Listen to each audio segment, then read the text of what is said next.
उत्तर प्रदेश की लोकसभा चुनाव 2024 के तीसरे चरण में 10 लोकसभा सीटों पर मंगलवार को वोटिंग पूरी हो गई है। इस बीच चुनाव आयोग द्वारा जारी किए गए शाम 6 बजे तक के आंकड़ों के तहत यूपी की इन 10 सीटों पर कुल 57.34% वोटिंग हुई। इस दौरान मुस्लिम बाहुल क्षेत्र संभल लोकसभा में वोटिंग सबसे ज्यादा रही। वोटिंग को लेकर यहां मतदाताओं में एक अलग ही उत्साह देखने को मिला, जिसका नतीजा रहा कि संभल में सबसे अधिक 62.81% मतदान हुआ। फिर दूसरे नंबर पर सबसे आगे रहने वाला जिला एटा रहा, यहां 59.17% वोटिंग हुई और तीसरे नंबर पर रहे मैनपुरी में 58.59% वोटिंग हुई। अब अगर बात करें बीते 2 चरण के मतदान की, तो 20 अप्रैल को हुए पहले चरण के चुनाव में मात्र 61% मतदान हुआ था, जो 2019 लोकसभा चुनाव के मुकाबले करीब 5% कम था। इसी तरह 26 अप्रैल को दूसरे चरण के मतदान में 54.83% मतदान हुआ था, जो 2019 के लोकसभा चुनाव के मुकाबले 7.93% कम था।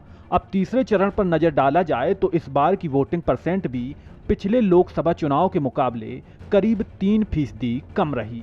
2019 के तीसरे चरण में 60.52% वोटिंग हुई थी, मगर इस बार सिर्फ 57.34% वोटिंग हुई। तीसरे चरण में यूपी की जिन 10 लोकसभा सीटों पर वोटिंग हुई, उनमें से कई सीटें ऐसी थीं जो कभी सपा संरक्षक रहे मुलायम सिंह यादव के परिवार का गढ़ मानी जाती थीं।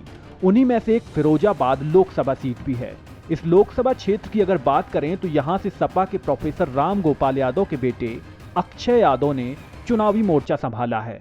वहीं बीजेपी से ठाकुर विश्वदीप सिंह और बसपा से चौधरी बशीर प्रत्याशी चुने गए हैं, मगर मुख्य मुकाबला तो बस अक्षय और विश्वदीप के बीच ही होना तय माना जा रहा है। यहां 2019 में बीजेपी ने कब्जा जमाया था, उससे पहले इस सीट से अक्षय यादव सांसद थे। फिरोजाबाद सीट पर इस बार 58.22% मतदान हुआ है।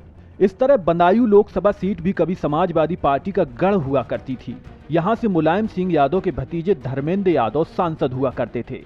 इस बार अखिलेश ने पहले यादव परिवार से आने वाले धर्मेंद्र, फिर शिवपाल और उसके बाद शिवपाल के बेटे आदित्य यादव को प्रत्याशी बनाया।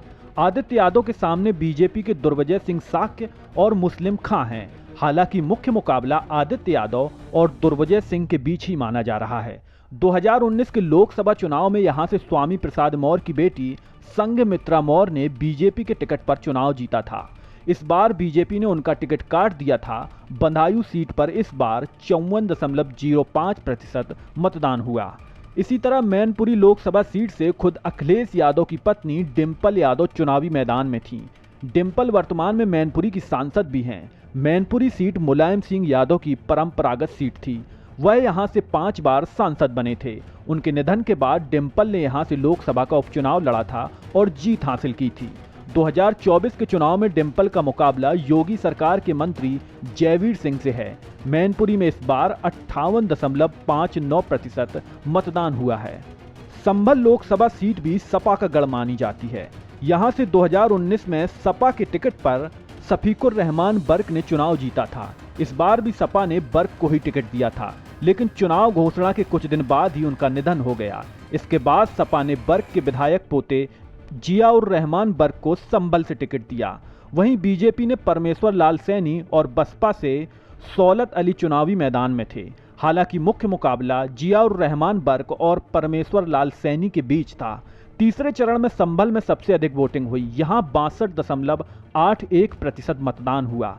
वहीं हाथरस में 55.36%, आगरा में 53.99%, फतेहपुर सीकरी में 57.09%, फिरोजाबाद में 58.22%, मैनपुरी में 58.59%, एटा में 59.17%, बदायूं में 54.05%, आंवला में 57.08% और बरेली में 57.88% मतदान हुआ।